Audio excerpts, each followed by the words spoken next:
Karine Le Marchand, l'un des visages les plus marquants de la télévision française, née le 16 août 1968 à Nancy, a finalement admis une douloureuse vérité qu'elle avait cachée pendant de nombreuses années: la douleur profonde de l'absence de son père et les dommages causés par des relations personnelles orageuses.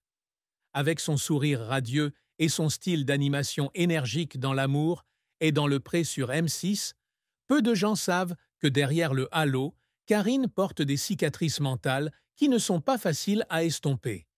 La plus grande tristesse de sa vie n'a pas seulement été la perte de son père burundais, qui a quitté la famille alors qu'elle n'avait qu'1 an et demi, mais aussi les échecs amoureux, notamment une rupture controversée avec l'ancien footballeur Liliane Thuram. L'absence de son père a laissé en elle un vide incompressible, un sentiment d'abandon qu'elle n'a véritablement affronté que lorsqu'elle l'a retrouvé lors d'un voyage d'affaires pour TV5 Monde au Burundi.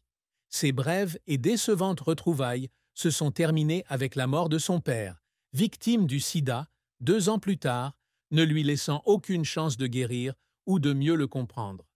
Dans une publication Instagram en 2022, elle a partagé qu'elle avait pleuré de colère et de tristesse, admettant que ces événements, ainsi que la pression publique et les luttes personnelles, l'avaient amenée à vivre des périodes de profonde solitude et d'anxiété. La carrière de Karine Le Marchand a été un long et tumultueux voyage, d'une jeune fille rêvant de devenir chanteuse à l'une des présentatrices les plus appréciées de France. Née Karine Mfayo-Kourera, elle grandit dans un foyer exclusivement féminin. Sa mère, sa grand-mère et sa sœur aînée Agnès, à Nancy, où elle étudie la musique au Conservatoire national supérieur de musique, jouant de la harpe et de la flûte traversière avec sa sœur. En 1986, à l'âge de 17 ans, elle s'installe à Paris dans l'espoir de poursuivre une carrière de chanteuse, mais le destin la conduit plutôt vers le mannequinat, même si elle admet qu'elle déteste ce métier car elle se sent traitée comme un objet. Après le mannequinat, elle se lance dans la radio, d'abord sur RMC, puis sur France Info, avant de se lancer à la télévision comme animatrice de Paris Kiosque sur France 3. Sa carrière décolle véritablement en 2004, lorsqu'elle remplace Maïtena Biraben à la tête de l'émission Les Maternelles sur France 5, un talk-show sur la parentalité, l'imposant comme une présentatrice attachante et empathique. En 2010, Karine rejoint M6 et devient l'égérie de L'amour et dans le Pré, une émission de télé-réalité qui aide les agriculteurs à trouver l'amour. Avec son style d'animation chaleureux, humoristique et sincère, elle a transformé l'émission en un phénomène culturel, attirant des millions de téléspectateurs chaque saison. Le succès de L'amour et dans le Pré, lui, a non seulement apporté la notoriété, mais lui a aussi permis d'obtenir le titre de chevalier de l'Ordre de l'Agriculture en 2013, puis d'officier de l'Ordre de l'Agriculture en 2023, grâce à sa contribution à rapprocher l'image des agriculteurs français du public.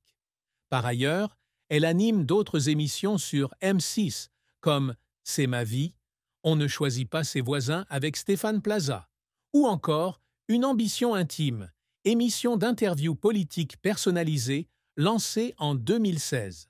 Elle est également présente dans Les Grosses Têtes sur RTL depuis 2014, démontrant sa polyvalence à la fois en télévision et en radio. Karine est également l'auteur de 2 livres, Devenir heureux, Ceux qui nous forcent, 2009, et L'amour est tout près, 1313, avec Alix Giraud de l'Ain, ainsi que les 15 étapes pour apprendre à s'aimer, 2020, qui démontre son intérêt pour la psychologie et le développement personnel. Cependant, la carrière de Karine n'a pas été sans revers et controverses. L'un des plus gros échecs fut l'émission Opération Renaissance, lancée en 2021, où elle suivait le parcours de perte de poids de personnes souffrant d'obésité. La série a été fortement critiquée pour son approche perçue comme insensible et son attention excessive portée à l'apparence, ce qui a entraîné la déception du public et des critiques. Un autre échec fut Une ambition intime, qui, malgré des audiences initialement élevées, fut critiquée pour son approche trop personnelle des hommes politiques, ce qui poussa certains a affirmé que l'émission nuisait au sérieux de la politique. De plus, Karine a été confrontée au racisme lorsqu'elle a postulé pour les maternelles, lorsque les producteurs ont hésité à la choisir parce qu'elle était une femme noire, une expérience qui l'a profondément traumatisée. Elle a également été critiquée pour son style d'animation, notamment lorsqu'elle a été accusée d'avoir fait des commentaires insensibles sur les homosexuels en 2018, bien qu'elle ait ensuite rejoint une campagne de soutien à la communauté LGBT pour faire amende honorable. Les efforts de Karine dans sa carrière l'ont fait pleurer à plusieurs reprises. Lors du tournage de L'amour est dans le pré, elle a souvent été émue par les histoires d'amour des agriculteurs, notamment en voyant ceux qui étaient autrefois seuls trouver le bonheur. Elle a raconté qu'un jour, après avoir filmé un épisode sur un agriculteur retrouvant sa maîtresse après de nombreuses années de séparation, elle a pleuré dans la voiture sur le chemin du retour, à la fois par émotion et par épuisement, dû à son emploi du temps chargé. Un autre moment a été celui où elle a dû faire face aux critiques concernant l'opération Renaissance. Elle a admis avoir pleuré de colère et de tristesse en lisant des commentaires négatifs, se sentant incomprise quant à son intention d'aider les participants de l'émission. Les pressions liées au maintien d'une image publique positive, ainsi qu'à l'équilibre entre le travail et la maternité, la laissaient également parfois seule et épuisée. La vie de Karine Le Marchand a été remplie de nombreux défis difficiles, tant sur le plan personnel que professionnel. L'absence de son père a été l'une des plus grandes blessures de sa vie. Ayant grandi sans figure paternelle, elle s'est souvent interrogée sur ses racines burundaises et sur les raisons pour lesquelles il avait quitté la famille. Lorsqu'elle a rencontré à nouveau son père lors d'un voyage d'affaires au Burundi, elle espérait trouver des réponses, mais la rencontre a été décevante car il n'a pas pu expliquer clairement sa décision. Sa mort 2 ans plus tard, alors qu'elle ne le connaissait pas encore vraiment, fut un choc énorme, la laissant confrontée à un double sentiment de perte, la perte de son père et la perte de la chance de réconciliation.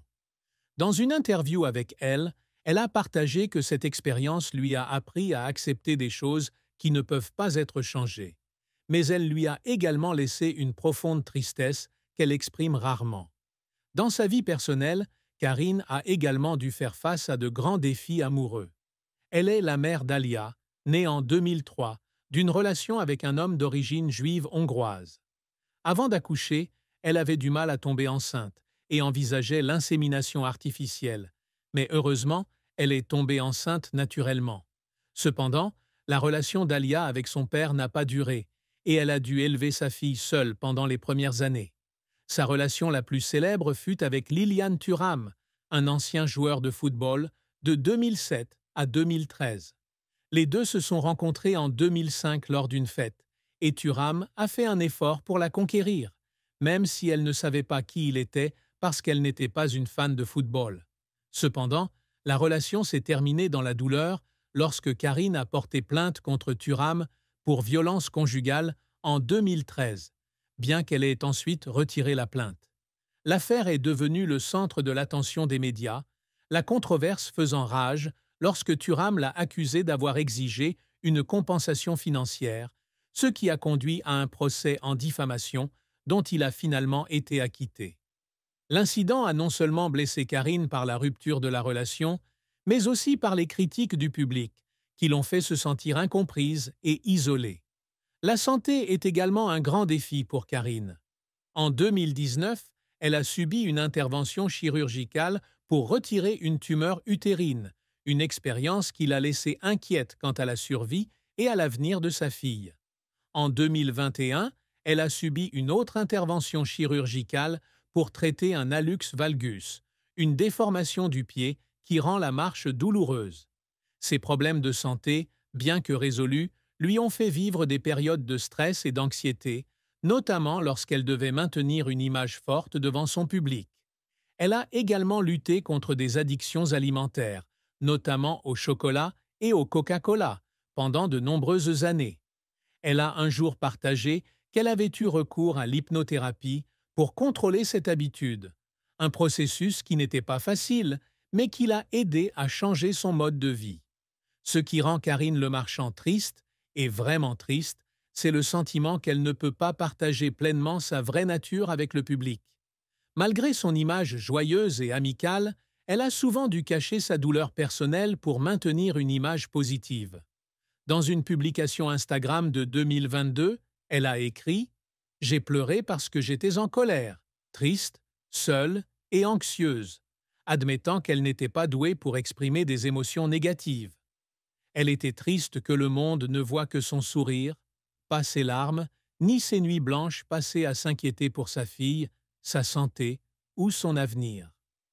Un moment particulièrement déchirant pour elle a été lorsque sa fille Alia a été photographiée dans une situation compromettante et utilisée par la personnalité médiatique Mimi Marchand pour la faire chanter.